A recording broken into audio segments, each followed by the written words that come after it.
ತಮಿಳುನಾಡಿನ ಅರಿಯಾಲೂರ್ ಎಂಬ ಜಿಲ್ಲೆಯಲ್ಲಿ ಗಂಗೈಕೊಂಡ ಚೋಳಪುರಂ ಎಂಬ ದೇವಸ್ಥಾನವಿದೆ. ಇದು ಶಿವನ ದೇವಸ್ಥಾನವಾಗಿದ್ದು ಇಲ್ಲೊಂದು ಕಡೆ ಕೆತ್ತಲಾಗಿರುವ ಶಿವನ ಮೂರ್ತಿಯಲ್ಲಿ ಒಂದು ವಿಚಿತ್ರ ಕಂಡುಬರುತ್ತದೆ. ಆ ವಿಚಿತ್ರವೇನೆಂದರೆ ಅಲ್ಲಿ ಒಂದು ಕಡೆ ಹ್ಯಾಂಡ್ ಬ್ಯಾಗ್ ಅಂದರೆ ಕೈ ಚೀಲವನ್ನು ಕೆತ್ತಲಾಗಿರುವುದು. ಈ ಹ್ಯಾಂಡ್ ಬ್ಯಾಗ್ ಅನ್ನು ಕೆತ್ತಿರುವುದು ಯಾಕೆ ಎಂಬ ಪ್ರಶ್ನೆ ಈಗ ಕೆಲವರಿಗೆ ಮೂಡಿದೆ. ಆ ಹ್ಯಾಂಡ್ ಬ್ಯಾಗ್ ಅನ್ನು ಕೆತ್ತಿರುವುದರಿಂದ ಅಂಥದ್ದೇನು ತಪ್ಪಿದೆ ಅಥವಾ ಅಂಥದ್ದೇನು ಮಿಸ್ಟರಿ ಇದೆ ಎಂದು ನೀವು ಕೇಳಬಹುದು. ಹೌದು, ಈ ಮೂರ್ತಿ ಕೆತ್ತಿರುವುದು ಇಂದು ನಿನ್ನೆಯಲ್ಲ, ಇದು ಸಾವಿರಾರು ವರ್ಷಗಳ ಹಿಂದೆ ಕೆತ್ತಿರುವ ಮೂರ್ತಿ ಮತ್ತು ದೇವಸ್ಥಾನ. ಆ ಪ್ರಾಚೀನ ಕಾಲದಲ್ಲಿ ಈ ಆಧುನಿಕ ಹ್ಯಾಂಡ್ ಬ್ಯಾಗ್ ಹೇಗೆ ಬಂತು ಅಥವಾ ಯಾಕೆ ಬಂತು ಎಂಬ ಪ್ರಶ್ನೆ ಕೆಲವು ಕುತೂಹಲಿಗರಲ್ಲಿ ಮೂಡಿದೆ. ಈ ಶಿವನ ಮೂರ್ತಿಯ ಹ್ಯಾಂಡ್ ಬ್ಯಾಗ್ ಒಂದು ರಹಸ್ಯಮಯ ಕೆತ್ತನೆಯಾಗಿ ಕಾಣಲು ಒಂದು ಬಲವಾದ ಕಾರಣವೇನೆಂದರೆ ಈ ರೀತಿಯ ಹ್ಯಾಂಡ್ ಬ್ಯಾಗ್ ಭಾರತ ಮಾತ್ರವಲ್ಲದೆ ಇಂಡೋನೇಷ್ಯಾದಲ್ಲಿಯೂ ಕಂಡುಬರುತ್ತದೆ. ಮತ್ತು ಈ ರಹಸ್ಯ ಬಿಡಿಸುತ್ತಾ ಹೋದಾಗ ಈ ಹ್ಯಾಂಡ್ ಬ್ಯಾಗ್ ವಿಶ್ವದಾದ್ಯಂತ ಪ್ರಾಚೀನ ನಾಗರಿಕತೆಗಳಲ್ಲಿನ ಮೂರ್ತಿಗಳಲ್ಲಿಯೂ ಕಂಡುಬರುತ್ತದೆ ಎಂಬ ವಿಷಯ ತಿಳಿಯುತ್ತದೆ. ಈ ರಹಸ್ಯಮಯ ಹ್ಯಾಂಡ್ ಬ್ಯಾಗ್ ಈಗ ಪ್ರಾಚೀನ ಕೆತ್ತನೆಗಳಲ್ಲಿ ವಿಶ್ವದಾದ್ಯಂತ ಕಂಡುಬರುವ ಕೆತ್ತನೆ ಎಂದು ತಿಳಿದ ನಂತರ ಭಾರತದಲ್ಲಿಯೂ ಅಂತಹ ಒಂದು ಕೆತ್ತನೆ ಇರುವುದು ಬೆಳಕಿಗೆ ಬರುತ್ತದೆ. ನಾವಿಲ್ಲಿ ಗಮನಿಸದೇ ಇರುವ ಅದೆಷ್ಟೋ ಪ್ರಾಚೀನ ಕೆತ್ತನೆಗಳು ಇನ್ನೂ ಇದ್ದಿರಲೂಬಹುದು. ಇದು ಒಂದು ಸಣ್ಣ ಹ್ಯಾಂಡ್ ಬ್ಯಾಗ್ ಆಗಿ ಕಂಡರೂ ಕೂಡ ಇದರ ಹಿಂದೆ ಏನೋ ಒಂದು ರಹಸ್ಯ ಅಡಗಿರಬಹುದು ಎನ್ನಲಾಗುತ್ತದೆ. ಇದು ಮೆಸೊಪೊಟೇಮಿಯಾ, ಮೆಸೋ ಅಮೆರಿಕಾ, ಏಷ್ಯಾ ಮತ್ತು ಆಫ್ರಿಕಾಗಳಲ್ಲಿಯೂ ಕಂಡುಬಂದಿದೆ. ಹೀಗಿರಬೇಕಾದರೆ ಇದರ ಹಿಂದೆ ಖಂಡಿತ ಏನೋ ಒಂದು ರಹಸ್ಯ ಇರಲೇಬೇಕು. ಪ್ರಾಚೀನ ಸುಮೇರಿಯನ್ನರ ಕೆತ್ತನೆಗಳಲ್ಲಿಯೂ ಇದೇ ರೀತಿಯ ಹ್ಯಾಂಡ್ ಬ್ಯಾಗ್ಗಳು ಕಂಡುಬಂದಿವೆ. ಇದು ಹಲವಾರು ದಶಕಗಳಿಂದಲೂ ಸಂಶೋಧಕರುಗಳಿಗೆ ತಲೆನೋವಾಗಿದ್ದ ಬಿಡಿಸಲಾರದ ಒಂದು ಒಗಟಾಗಿತ್ತು. ಆದರೆ ಅದನ್ನೀಗ ಗ್ರಹಾಮ್ ಹ್ಯಾನ್ಕಾಕ್ ಎಂಬವರು ನಾನು ಬಿಡಿಸಿದ್ದೇನೆ ಎಂದು ಹೇಳುತ್ತಿದ್ದಾರೆ. ಈ ಪ್ರಾಚೀನ ಕೈಚೀಲ ಎಲ್ಲೆಲ್ಲ ಕಾಣಿಸಿಕೊಂಡಿದೆ ಎಂದು ನೋಡಹೋದಾಗ ಪ್ರಾಚೀನ ಮೆಸೊಪೊಟೇಮಿಯಾ, ಸುಮೇರಿಯನ್ನರು, ಅಸ್ಸೀರಿಯನ್ನರು ಮತ್ತು ಪ್ರಾಚೀನ ಬ್ಯಾಬಿಲೋನಿಯನ್ನರಲ್ಲಿಯೂ ಈ ಕೆತ್ತನೆಗಳು ಕಂಡುಬರುತ್ತವೆ. ಈ ಹ್ಯಾಂಡ್ ಬ್ಯಾಗ್ ಒಂದೇ ಕಲ್ಚರ್ ಮತ್ತು ಒಂದೇ ಕಾಲಘಟ್ಟದಲ್ಲಿ ಇದ್ದಿರಲಿಲ್ಲ, ಬೇರೆ ಬೇರೆ ಕಲ್ಚರ್ ಮತ್ತು ಬೇರೆ ಬೇರೆ ಕಾಲಘಟ್ಟದಲ್ಲಿ ಇದ್ದಿತ್ತು ಎಂಬುದು ತಿಳಿದು ಬರುತ್ತದೆ. ಇದು ಹೇಗೆ ಸಾಧ್ಯ ಎನ್ನುವುದೇ ಒಂದು ಸೋಜಿಗದ ಸಂಗತಿಯಾಗಿದೆ. ಇದು ಇಷ್ಟೇ ಅಲ್ಲದೆ ಅಮೆರಿಕ ಖಂಡದ ಓಲ್ಮೆಕ್ಸ್ ಮತ್ತು ಟೋಲ್ಟೆಕ್ಸ್ ಎಂಬ ಪ್ರಾಚೀನ ನಾಗರಿಕತೆಗಳಲ್ಲಿಯೂ ಕಂಡುಬಂದಿತ್ತು.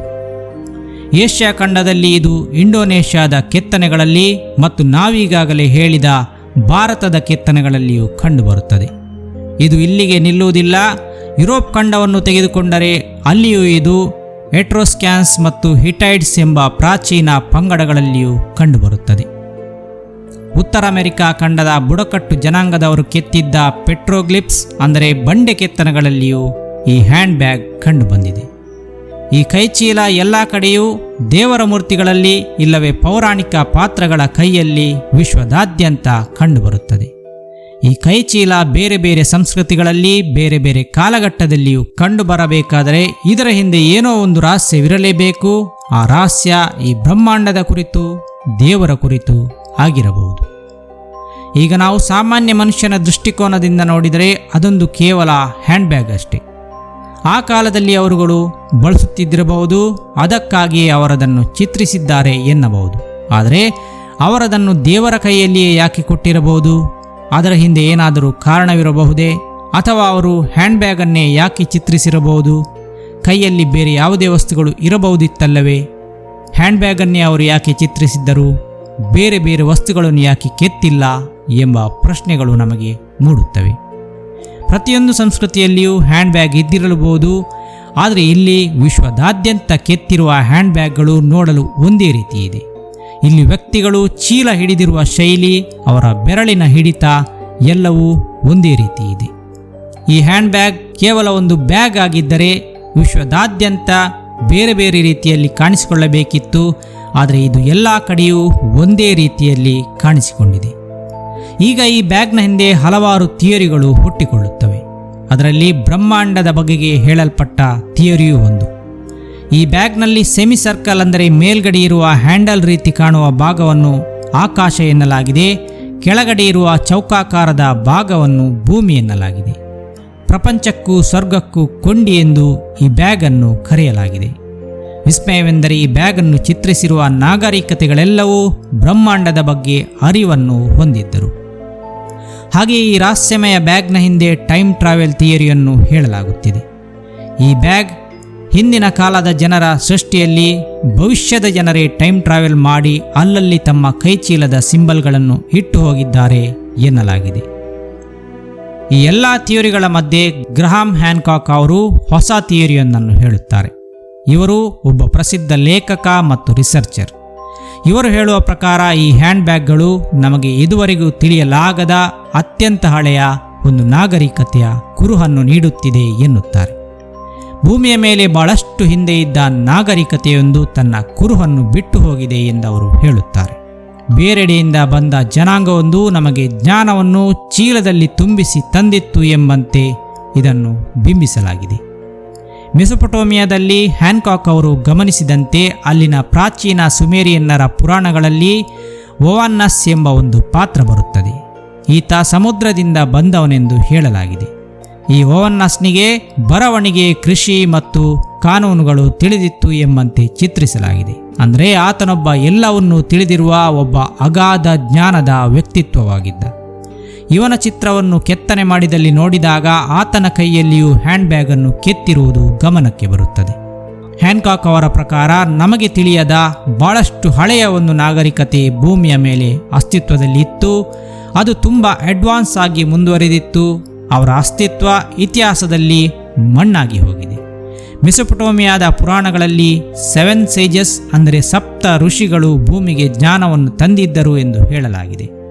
ಹ್ಯಾನ್ಕಾಕ್ ಅವರ ಪ್ರಕಾರ ಓವಾನ್ನನ್ ಆ 7 ಋಷಿಗಳಲ್ಲಿ ಒಬ್ಬನಾಗಿರಬಹುದು.